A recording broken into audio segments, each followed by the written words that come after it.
You can make this sausage breakfast bowl in under 20 minutes. Watch. See that frozen bag of potatoes? Toss it in the microwave and follow the instructions. Next, take a tube of sausage. I'm using turkey sausage. You can use whatever you like. Cut it in half. You only need half of it. Brown it, season it, and don't forget to drain the fat. After your meat is completely brown, set it to the side and get your eggs ready. Add a little salt, pepper. I'm adding milk. Did you know milk makes your eggs fluffier? My dad taught me that. Prepare your eggs as normal. Try not to scramble them too much. You want them to lay over your potatoes. Now those potatoes are done. Top your potatoes with your eggs. Top your eggs with your sausage. Top your sausage with your cheese, and you're done. I added some sriracha, some sour cream, a little green onions because I'm fancy, and that's it. Turkey sausage breakfast bowl. Y'all, tonight we're making 170 calorie, easy cherry cheesecake parfaits. For this recipe, you'll need a 16-ounce container of plain Greek yogurt and a sugar-free pack of Jell-O, the cheesecake flavor. Mix those two together really good, set it aside. Take a 1 gram cracker, crush it up into a container, top it with 1/4 cup of that Greek yogurt cheesecake mixture, and then 2 tablespoons of your cherry pie mixture. This is going to give you about 6 snacks, 170 calories, delicious, easy. Try it. Tonight we're making my version of a Chick-fil-A chicken sandwich. This is everything you're gonna need. I'm marinating my chicken in a cup of pickle juice and a 1/2 cup of heavy cream. Now that it's marinated, you're gonna dip it in the egg and heavy cream and then the flour. I added salt, pepper, and confection sugar to my flour. Okay, ready to fry. Flip them until they're golden brown. This looks and smells just like Chick-fil-A. Wow. For the sauce, I'm going to use honey barbecue, Grey Poupon, and a 1/2 of a lemon. I know you're supposed to use mayonnaise, but I don't like it. First, we're going to put the pickles, then the lettuce, a tomato, and the chicken. Spread your sauce. Are you serious? Hey guys, are you looking for a delicious but super easy appetizer that you can make? This would be really nice to make for Easter. Whether you're hosting or you're going to somebody's house and they've asked you to bring an appetizer, this is it right here. It's an Italian pie, super simple, starts with 2 frozen pie shells. Lay down some provolone cheese at the bottom, then get a jar of artichoke hearts, separate the leaves and put those down over the provolone.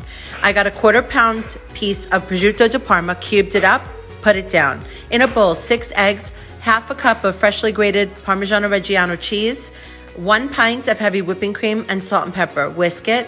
Divide this amongst the 2 pie shells. Put it on top of a cookie sheet in a preheated oven, 350 degrees for 45 minutes. It's really good. It's delicious. It's super easy to make. You're going to get about 6 to 8 servings per pie. And I hope you enjoy and follow me for more recipes like this. If you're busy, you've got to try this crock-pot tortellini soup. Add cooked Italian sausage, 1 sauteed onion, 1 sauteed diced garlic clove, 3 cans of diced tomatoes, 1 tablespoon of Italian seasoning, and chicken broth. Cover and cook it on high for 4 hours. Here comes the good stuff. Add in tortellini, heavy cream, fresh spinach, and shredded Parmesan cheese. Cook it on high for another 30 minutes until the tortellini is all cooked. Sprinkle more Parmesan right on top and serve. Don't forget to follow me for more easy recipes. Making 1 or 2 grilled cheese sandwiches in a skillet is easy. We came up with a way to make a lot of these crowd pleasers all at the same time. First, get your sandwiches ready. We like to butter the outside of the bread and use a mix of cheddar and Monterey Jack for flavor and meltability. Then preheat 2 baking sheets on the lower and lower middle racks of your oven at 450 degrees. Put 1 sheet on a cooling rack. Place the assembled sandwiches on the sheet, then put the second baking sheet on top of the sandwiches, and then put the tray of sandwiches back in the oven on the lower middle rack. And bake them until the bread is golden and the cheese is gooey, about 5 to 6 minutes. And just like that, you'll have 8 perfect sandwiches, all toasted and melty, for your waiting guests, all at the same time. Keeping up with my college series, this recipe goes out to the Boilermakers of Purdue. This one's for you, Maddie and Kinsey. We're making chicken ramen soup, my wife's favorite. Gotta give a shout out to A Life from Scratch. We're gonna start by adding some oil to the pot, chopping up 4 celery stalks. Peel and chop 4 carrots. Saute these for about 10 minutes. And chop up about 5 cloves of garlic. Add the garlic. And add some ginger. Salt and pepper. Now we're gonna add 10 cups of chicken stock. And now it's time to boil her up. Once you bring it to a boil, hammer it down to a simmer. Add 1 tablespoon of soy sauce. Now for the chicken. I just went out and bought a rotisserie chicken and shredded it up. Add it to the soup. We're gonna let this simmer for about an hour to get all the flavors together. Cook the ramen according to the package directions. Add the ramen and the soup. Garnish with some fresh cilantro. Gluten-free chicken ramen soup. Are you kidding me? When I was growing up, if you were going to make something Greek, this is the marinade that we would use to put it together. You can put this on lamb, fish, shrimp, chicken, pork. It's delicious on all of it, and it's super easy. Here we go. And when we're prepped, we look like this. And don't forget to wear the appropriate attire when you make Greek food, okay? Extra virgin olive oil and some lemon juice. I always add a little lemon zest. And garlic, fresh is best. Fresh oregano, salt, fresh ground. Now whip it good. And then get that on your protein. Marinate minimum 2 hours, overnight if you can. Grill, bake, broil, saute, whatever you like. Oh yeah, it is all Greek to me. Kaloriksi. Today we're making a creamy avocado salsa for your next Taco Tuesday. We're going to start out by boiling 5 to 6 serrano peppers and 8 to 10 tomatillos. You can add more serranos if you prefer your salsa a little bit spicier. Boil them for about 5 minutes or until they turn a pale green color. Make sure to keep a close eye on them so the tomatillos don't break open during the process.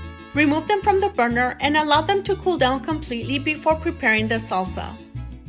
Transfer the tomatillos and the serrano peppers to the blender along with a small handful of cilantro, 1/4 of an onion, 2 to 3 garlic cloves, the juice from 1 lime, a teaspoon of salt or salt to your liking, and 1 large ripe avocado. Blend on high until it's nice and smooth and transfer it to your dish. I like to use these little bottles because it makes it very convenient when pouring your salsa on tacos. And enjoy! Grandma's shrimp dip recipe with a twist of hoe to it. You're going to start by pouring beer and some water and letting it boil. Once it's ready, you go ahead and add your strainer and then dump your shrimp in. Season it with Old Bay, of course. Put a lid on it and steam it for about 15 minutes until it's nice and pink. Put those in the fridge and let them cool. Here you have cream cheese, 1 package. You have about 1/4 cup of mayo. You're going to throw in some horseradish. I'm supposed to use milk, but I only had half and half, so there we go. Dice up an onion and add it to it. Use garlic powder, a little bit more Old Bay. Mix it up. Toss in some lemon juice and some hot sauce. I used Old Bay hot sauce. Now add your shrimp, blend it together. Put into your pan, make it nice and even, and top it with the cheese of your choice. I chose mozzarella, a little bit more Old Bay. Bake at 350 until it's golden brown. Let's make some Margarita Monterey chicken. Add salt, pepper, and comino to 4 split chicken breasts on both sides and rub in with garlic. Use our friend Jose 1/3 cup of olive oil and cilantro to marinate our chicken breast overnight in the refrigerator. Fry up 4 slices of bacon, remove, saute half an onion and mushrooms. When it's almost done, add minced garlic. With my friend's chimichurri mix, we're going to do 1/2 cup of mix, a jalapeno, and 1/2 cup of red wine vinegar. Allow it to set for about 10 minutes. Then mix with 1/2 cup of EVOO. On medium-high heat, sear your chicken breast for about 8 minutes. Then flip and add your chimichurri sauce right on top and into the oven at 400 for about 10 minutes. Then add mozzarella, onions, and mushrooms and back into the oven until the internal temperature is at 165. And voila! Here are some more high-protein egg cups, perfect for the morning great make-ahead. Here I've got 8 eggs, 1 cup of cottage cheese. That's going to ramp up my protein factor. Season it up with some salt and pepper, herb and garlic seasoning, and a little garlic powder. And then I blend all of that up. Now I'm going to add some high-protein broccoli, green onions. I'll just put that in my well-sprayed pan.